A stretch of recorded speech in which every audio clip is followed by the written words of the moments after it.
Hey, White Sox fans, Brett Ballantini here, hosting Southside Sox on the Farm podcast number 29. And with me once again, co-hosting, representing the team that just took a lead in a big Dodgers-White Sox game. It's the Rick Hahn Whisperer himself. This time his cape, this week his Superman cape is actually trying to figure out what is going on with our rookie league teams, previewing just out of thin air. It's a skill. He's done it many years before. He did it again for us this year. We'll get to that at the end of the show. We'll bury that at the very back end of the show. It's Darren Black. Thank you for joining me, Darren. Yeah, this time actually back in a week. Yeah, well, thanks for reminding me. Thanks for reminding me. Yes, this is the 1 week all year. I have not lied to you, dear listener, dear viewer, dear reader. We did come back to back. Let's see if we can fill a half hour to talk about the White Sox system. Maybe there's a reason why we've been going every couple of weeks.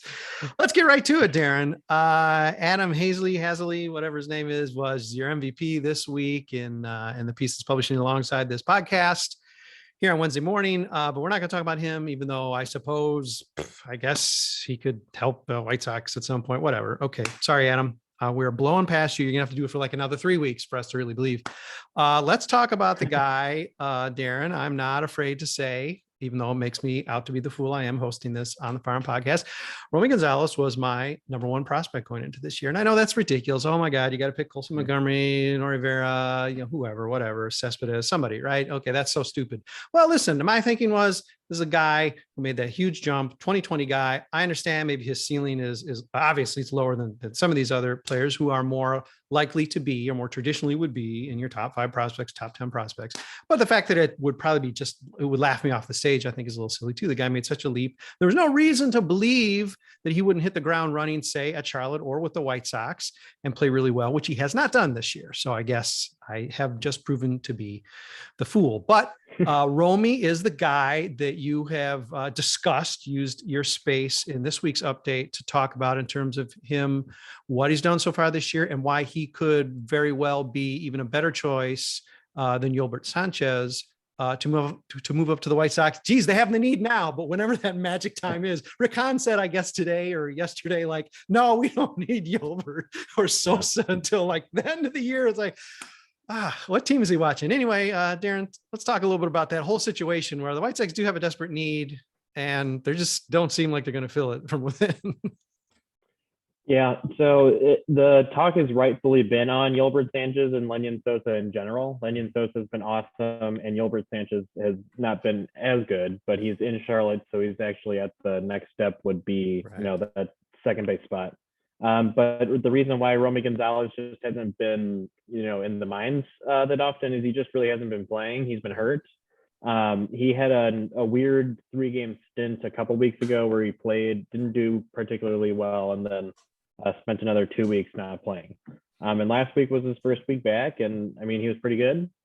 The problem with him this year, it might just because he's not really playing that often, off and on, in injuries. It's been strikeouts. He's been striking out a ton right now, 35% overall, which is not good, especially if you're still in the minors striking out that much. But you can maybe think, okay, he really hasn't been playing that much, so maybe it's just because he's been hurt. Only 21 games, so I would say give him more time. Treat this like a rehab assignment. He's come back for the first time in a while, and just see how he is and how he feels at the plate. Because if he's not ready, then don't call him up. Wait for Timmy to come back, and then just keep riding, as Rick Hahn said, riding the guys that you have already that are working out. So I think Romy Romy does seem like he has the time, because it does. I mean, granted, I guess, you're not going to tip your hand and be like, oh yeah, hey media, hey fans, we're calling up Sosa tomorrow. I suppose there's some gamesmanship involved, maybe, I don't know, but I mean, it's just a little bit gutting when there are so few players in your system who are doing well, and there does seem to be a natural fit. If there's like a first base need, oh my God, the White Sox would have like guys to fill, it's just rare that there seems to be like this puzzle piece fit. And yet it's gonna be like, well, you know what, let's just see what Josh Harrison still has for it. It's like, oh my That's rough. Okay. Speaking of guys who, were thought of to perhaps be able to help potentially the 2022 team, and a guy who really is sort of being seen a little bit as a disappointment this year because he sort of set himself up. He had a really nice spring training. He opened some eyes with his ability, and that's Yoelqui Céspedes. He's a guy now who's crawled back up. I want to say, you pointed out the other day, I think he's approaching that 800 OPS level. Seems like he's sort of gained back some momentum. He lost with a slow start this year, which I think he may have had last year as well. I know he just DH'd for like the first couple of weeks, but is he a guy? Talk a little bit about Yoelqui, but I'd also like to know what the chances are. He seems always, or I'm tying him all the time to Oscar Colas. Are we going to see those guys in the same outfield, or if one, is it going to just be the train where Yoelqui goes to Charlotte, Oscar comes to Birmingham? Yeah, well, I mean, I guess since the last few times we've talked, Oscar Colas has kind of always also been on that off and on the diamond sort of thing. So he's still kind of coming back into fruition from everything. And he had a decent week last week as well, but still not playing all the time. I think odds are if they are going to be on the same outfield this year, it's going to be in Birmingham. Yoelqui's problem right now, he did well last week, but he still didn't, his walk rate has really fallen off. I mean, he's walked 3 times in 173 plate appearances. And as I said in the piece, like Tim Anderson is the type of player who can do that, but Tim Anderson is striking out 11% of the time right now, and Yoelqui is striking out 27% of the time in double. There's a difference. So there's a huge difference in that. I mean, the power numbers are great. The batting average in balls in play is pretty good, but a 273 batting average that's only bumped up to a 295 on base percentage is not, that's not going to fly. That's not flying in double A. He has an exactly average WRC plus because he just doesn't walk. And it's not like he showed that he could be in a 45 game stint in high A last year. He had a 6.5% walk rate. That's not, like fantastic, but it helped him. Yeah, it's better. Yeah, I mean, he had a 355 on base percentage over that time span, so he can get there. He seems like he's pressing more often right now. Maybe he is getting kind of just worn down. He hasn't played this early in a season yet, so maybe he's just not used to it, but he needs to turn that around sooner than later, because I was expecting to see him in Charlotte and, pushing to get into right field. And right now he is not that guy. And do you think with guys, I mean, and the players in the system have a variety of backgrounds. Some are like, like pushing 30 years old and they're still like trying to make their way into the majors. Some guys are coming from obviously other countries, other cultures. Some guys come straight from high school, some playing college. Do you think him getting a little bit of buzz, him sort of making a little bit of an impact I mean, we might've seen that with Luis Basabe, maybe I guess it might be a couple of years ago as well, where you sort of hit the ground running. Maybe you start to feel like, maybe in a way you almost belong. Do you think not only going down to Charlotte, but going back down to Birmingham, even though I'm sure going in, he knew that's where he was going to end up. You think that can play a role too? Just sort of like the mental grind of like, geez, man, I feel like I should maybe almost be there already. And now I'm in Birmingham and I realize it's still a ways off. Yeah. I mean, I guess some would probably say that about Yermin Mercedes. Yeah. So kind of the same situation there. But Yoelqui has just kind of done this on double A. He really, it might just be the simple fact that he just was going up against, lesser pitchers in high A, and now he's at the double A crunch, like a lot of players get, because when he ended the year pretty poor in double A, and then, no one really remembers the Arizona Fall League, but I did some games, so I remember the Arizona Fall League. Yes, you did. You earned that knowledge. Yeah. And Yoelqui Céspedes was one of the guys that was not that good there. And it's just kind of a trend of him kind of, showing power, and that's kind of what he is. And you hope that he becomes Tim Anderson and strikes out 11% of the time and only walks 3 times over 173 plate appearances. But Tim Anderson's special. Yoelqui has not, proven that he's that type of guy. Yeah, really, to ask another player in the system to be as much of a unicorn as Tim Anderson is. That's a high ask. I can't imagine we'll necessarily see another guy like that in our lifetime, much less on the same roster. Okay, let's hit single A. And boy, this is a guy that you wrote up this week who I want to say he's maybe got a little bit of a rough run from fans. I mean, part of it, he's in the shadow of his sort of like his best bud is his bromance partner, Colson Montgomery. But, he's a second round pick and Colson's a first round pick. Colson has had a more successful, I'm not sure you would necessarily say the shortened pro debut last year, but certainly this year, Colson, up until very recently, has been much better. A guy that you would see perhaps moving up in a way that Wes Kath maybe isn't, but Kath has really come on, and he's got has he got a rough run from? I mean, this is still early. We can't really make our opinions, set too much in stone yet. But he just seems to be a guy who's easily overlooked, and by all measures, it seemed like White Sox were prepared to take him in the first round if Colson wasn't there. So this is a guy who they, was very highly regarded by the White Sox brass, in addition to Colson Montgomery. Yeah, I do recall them saying that they would have taken him in the first if Colson hadn't dropped there.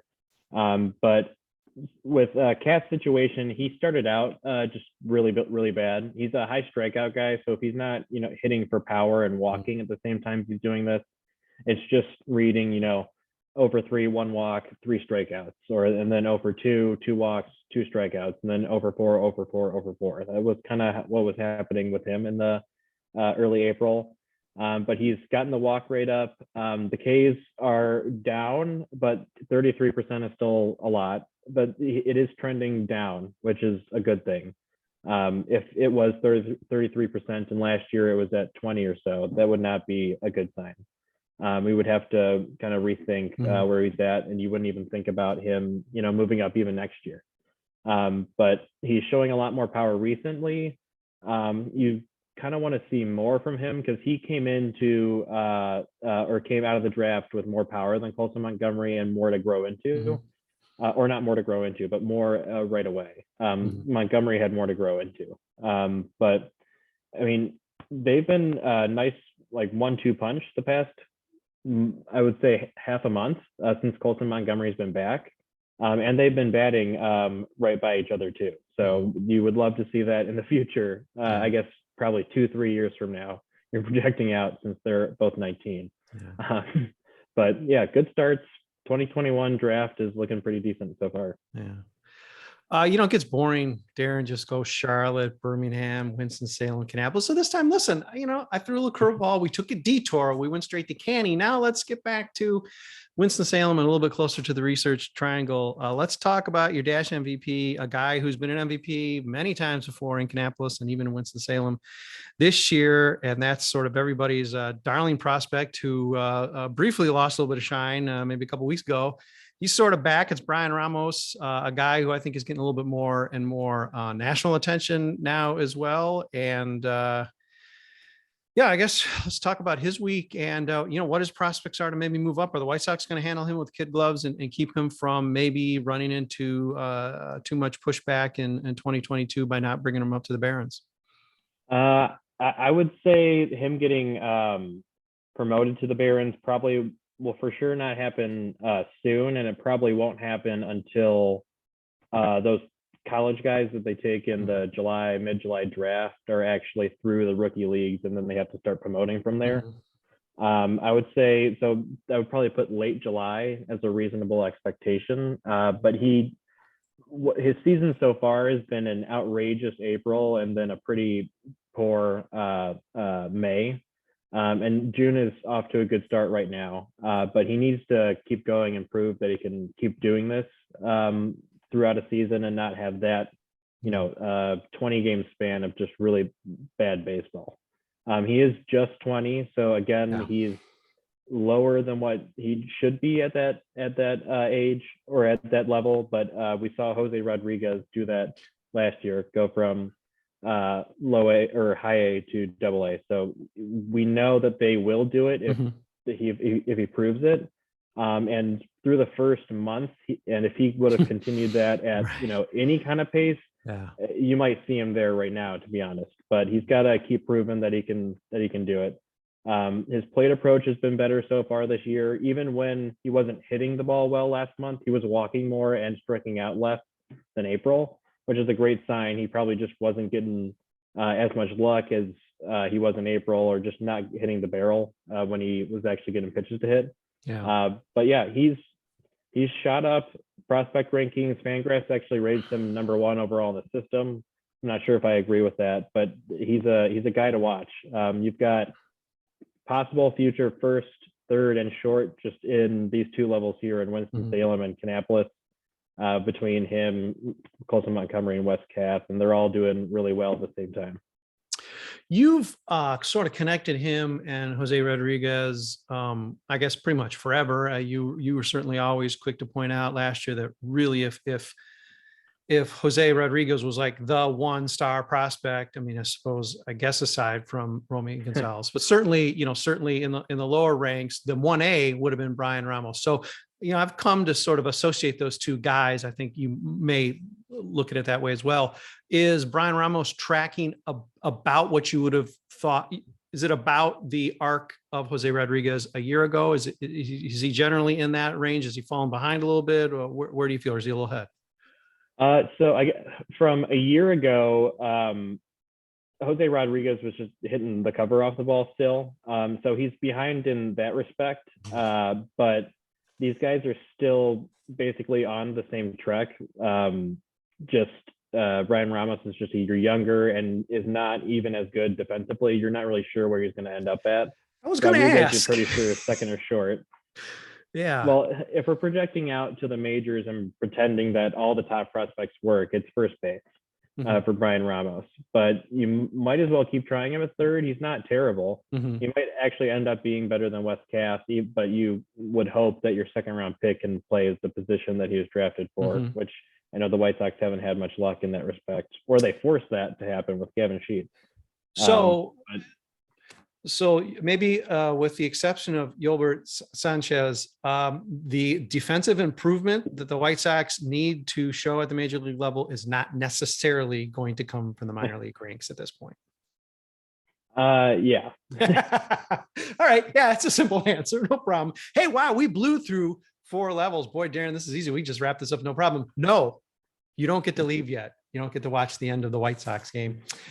Because guess what? We're going to take a quick break and then we're going to talk somehow. I'm going to ask you, I'm going to try to quiz you, and you're going to have to spend at least a couple minutes talking about the rookie leagues. You up for that?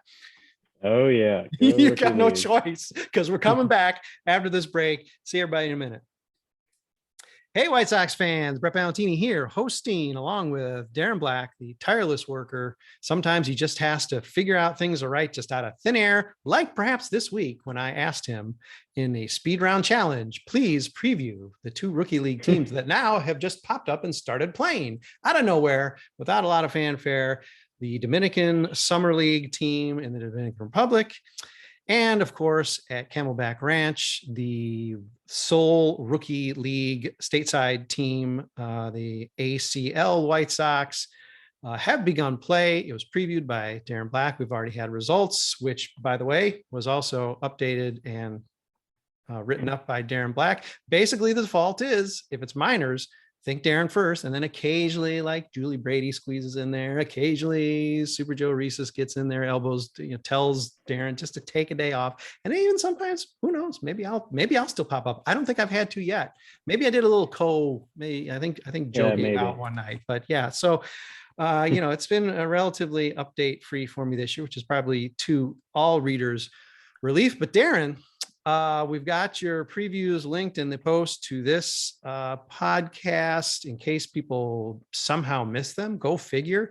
There's not a lot to write about these teams. And because you made a point of it, I'm going to hand the mic over to you and just talk to me about why in the world the rookie league starts a month before a draft and why the draft is in July. I mean, it just does seem like they're just throwing darts at a board like, okay, well, I guess this year the draft is August 1st. Okay, next year it's going to be September 12th. It does seem to be sort of silly and random. The only thing I can think of is weeding out guys who are already sort of flushing out of the system. And so you get like a month to see the guys you want to get rid of for the draft, but that's not really the way it's going to play out too much anyway. So, all right, I hand the mic over. Give me a little bit of rant about what's going on in Arizona. Yeah. So for this, I think this is the first year, though you might be able to count the COVID year when there was no minor league baseball and they still drafted just 5 rounds though. The amateur draft was pushed back to mid-July. So your rookie leagues, now none of them would go to the Dominican Rookie League, right? But the Arizona Complex League, everyone drafted, all 20 of those guys, and 18 to 20 of them will sign, will be on that rookie league team. If you watch college baseball, which you don't need to, it's not that fantastic, but not many teams are playing right now, and most of the top guys are high school draft picks. Yeah. And you would think you would want them to get them into your facilities and at least, do some instruct league stuff. But no, they need to prepare for a combine and such, because baseball's history has all been all about finding people at combines and not at just ballparks or wherever. That definitely has not been baseball's history. They always invite all the, hey, you high school guy from Kansas in the 1920s, come to New York Yankee Stadium and practice for us. Yeah, it's almost like the major leagues are showing this like uncommon respect for like the College World Series, because I know there's been years, maybe even traditionally, the draft has come like during sort of maybe some latter stages of College World Series. It's like, well, first of all, that's only how many guys is that really going to affect? I mean, I know a substantial number, I suppose, but not, relative to 20, 30, 40 rounds, no. It does seem like a strange gap. And yeah, you're right. Now this manufactured combine, such buzz. You think it's going to get as much buzz as the NFL combine in Indianapolis? Oh my God, I bet it's going to be so sexy. It's probably going to be like 24-hour coverage on ESPN, like the NFL draft, huh? Yeah.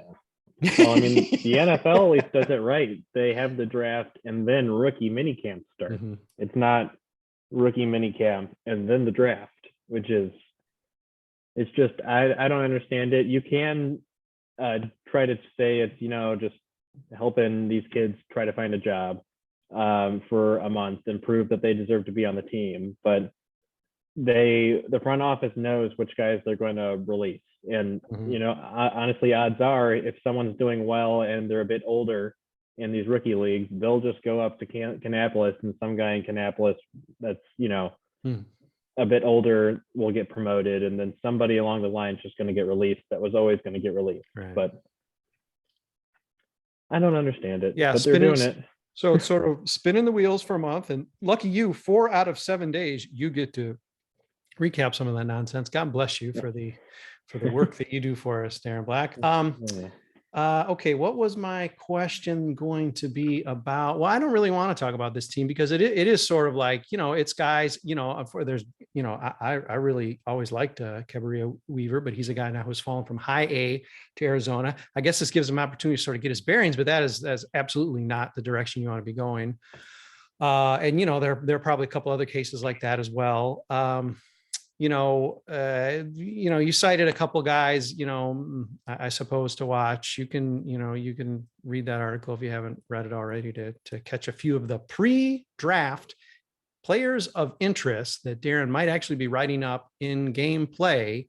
If you want to on your own, we don't necessarily have to discuss it unless you want to say, hey, Brett, oh my God, I got to talk about this guy. Let's go to the Dominican. Let's leave the country, Darren, and let's talk about a league that's even more enshrouded in mystery to the point where it becomes a difficult scrap just to get photos. I've had to start actually using or try to look at Instagram, which is something I swore I would never do, just to try to find some photos of these guys, which actually do have some success doing. They just post photos of themselves because there's no other way to get them. So I guess that's the best told. But let's see. Of those guys, we have a fella named Erick Hernández who has been given some incredibly lofty comps. So let's just not exactly say he's going to be Juan Soto, but let's just apply some excitement to a guy that the White Sox obviously were really excited to get.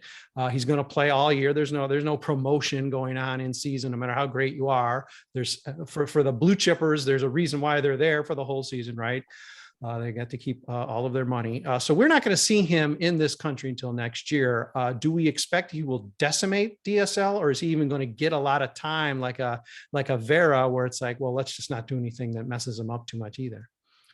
Well, I think just in general, he will get more time because they do he's an outfielder, and the starting outfielders in the DSL will just play more often. They just have a ton of pitchers on the team, so they might as well just use them all. And Norge Vera kind of fell in that. My labrum's kind of hurting. Let's just come back and not really pitch that much. But even then, no starter is going 5 innings in these games. Sometimes they end early. The one today ended at 7 innings. So it's just kind of, it got too hot. Yeah. Erick Hernández was the 28th rated international prospect in the Oscar Colas year, and he was 5th overall. Just for comparison's sake, Erick Hernández got a $1 million bonus. So that much of a bonus, especially for the White Sox, means that he should play a lot, just to kind of prove that he was worth that much. But he is young, which is the odd thing with the White Sox top international signings. You think of Yolbert Sánchez, Jose Abreu, Luis Robert, Nogue Vera, Yoelqui Céspedes. Those were all older guys. Erick Hernández was born in 2005. He's a really young guy, so he's not gonna be pushed through the system that much. Like if he had only played, I don't know what the comparison is to 20 innings, which Norge Vera had, but let's say that's 7 games. I don't think he would be going to Kannapolis, which Norge Vera is doing. He would stay in the ACL. He wouldn't really move that much. So I don't think they're going to push him, but he should do much better than a lot of these guys, because some of these guys got far fewer dollars around the league. When a player makes you laugh because he's so young, you know the guy is really young. Okay, listen, now there's one so that we give the DSL its proper due and respect. I want to talk, and this tells you the type of prep and the type of incredible prospects knowledge I have, Darren. I don't even know the guy's name, but he's a Cuban prospect signed late, and he has a strangely, though he's Cuban, I believe Cuban, a strangely Italian seeming last name. And of course, that naturally attracts me, and now he's my favorite guy. Now, can you tell me about that guy with the Italian name? But he's another guy that you certainly highlight in your preview, and he's another one that I think we should probably earmark to keep an eye on, because he's a little bit older prospect. He's a guy you might expect to be required or expected to maybe be in Kannapolis next year. Yeah, so Lloyd Chappelle, Lloydell Chappelle. Hey, Chappelle! Well, yeah, he's starting in the DSL this year. Probably more because he was, I think, signed little over a month ago, maybe exactly a month ago. But yeah, this is going to be his age 20 season. He has experience in the pros in Cuba. So he does come with a little bit more experience than even, the other 20-year-olds that are there. But he didn't play much last year, so he's going to be in that same boat we talked about with Yoelqui Céspedes. Just maybe he's not going to play that much. Just kind of get into the swing of things, I guess, literally over the next few months. If he does really, really well, I could see him being in Kannapolis, but it does seem like they want to keep more of their international guys back right now. And a $500,000 bonus is a ton, but it's for a guy that was signed really, really late.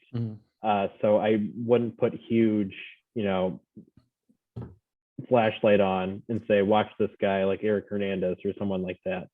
But I would say it's pretty even 50-50 if he actually does start in Kannapolis next year. Okay, Darren, you can doubt the Paisan power. I have faith in my friend Chappelle. and we will be enjoying a Prince spaghetti night anytime real soon. Go, man, go. Okay, let's get out of the DSL. Though we will be recapping every single DSL game, no matter how painful it might be for Darren Black. He calls, he begs, and I say, no, man, listen, the people want it. They want to read about it. They want to learn about it. And you are our best teacher. So get out there and teach. And, after a pep talk like that, Darren says, okay, let me at him. Let me get out there. Let me leave this locker room. Let me get out there and type. Okay. Let's end on a general note. We've spoken on this before. My statement about it is usually derisive. It remains derisive as to, especially given how we let off the rookie league talk about, wow, where are you going to put all these guys? What's going on? There's a log jam. Well, it seems pretty odd, especially for a cheap organization like the White Sox, not to have as many free players, free teams as you can, especially now that there's no more Great Falls Voyagers. The White Sox have just a sole Arizona team. They have just a sole DSL team. Many other franchises have two apiece. The White Sox do not. Now, something you pointed out, I want to say in the DSL preview, Darren, is resonant here, and that is they tend to go about, at least their international signings, strangely. So the rosters ends up being top heavy. So I guess it leads me to think, as much as in theory, it might be nice to have 40 players running around these fields rather than 20, or 50 rather than 25 or 30. If they can't fill out one team that's competitive, and let's face it, DSL, I think, has had one good year since we've been covering this stuff together. I don't know that Arizona ever has. So is it just going to add, is this going to be more misery and more wasted time if the White Sox were? I mean, presumably you'd hire like more scouts and field the team with good players, but if it was that easy, they do it, right?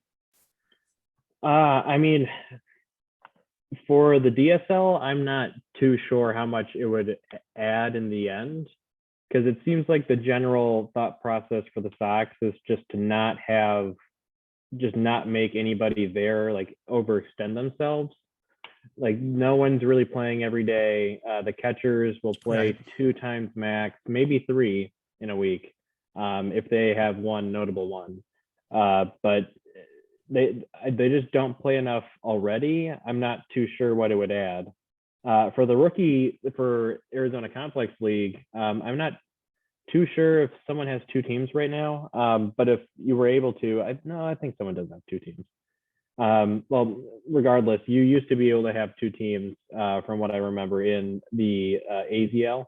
And with the draft, being a month later, maybe you kind of just combine those teams at the end, and maybe the second team starts later. It's a second separate league. That would just be an idea. But I think once you come over to the state side of it, I would totally understand having 2 rookie leagues. And that's what they used to have. It used to be a nice, stomping ground to say, hey, college guys, go out to Great Falls, get your minor league experience in a more minor league fashion instead of, at the spring training facilities. So I wish that's what they would do, but now with the draft in July, it's it might just be a moot point at this time. I think the White Sox got, maybe that was DSL. They beat or lost to some team called Purple, right?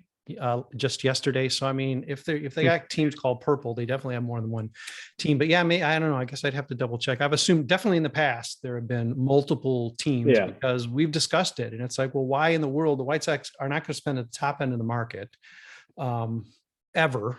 Although I guess this year, they're spending 7th in the league in the middle of their contention window.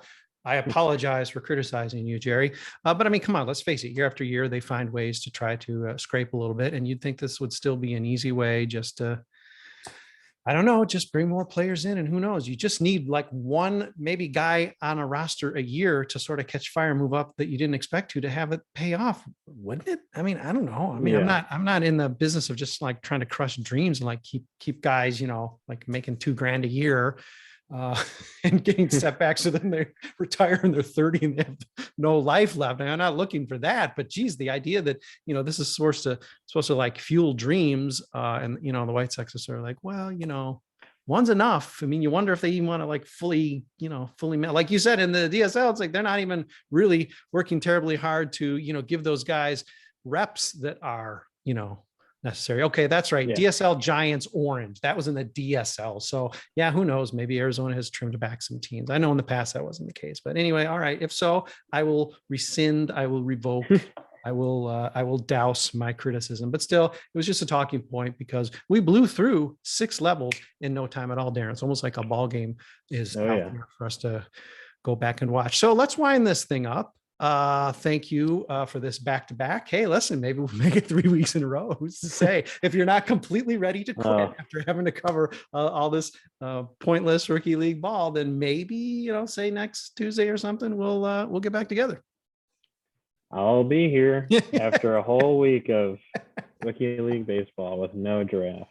Oh, don't let him lie to you. The excitement in that voice is palpable. You can hear it. Okay, well, Darren, thank you everybody for reading. Hey, listen, it's still minor league updates still, even though the system is very clearly not that great. There's very little to get too roused about. Still managed to be, thank you all, families, friends, players, yourselves who read, because it does still consistently draw a lot of eyes, including you, the Southside Sox readers who do not have a vested interest in the results, no brothers, cousins, sisters or uncles in the system.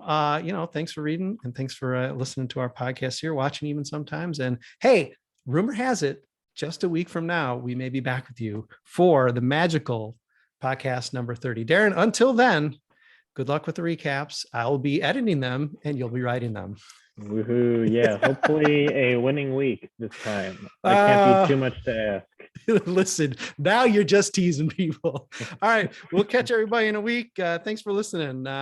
See you in 7 days.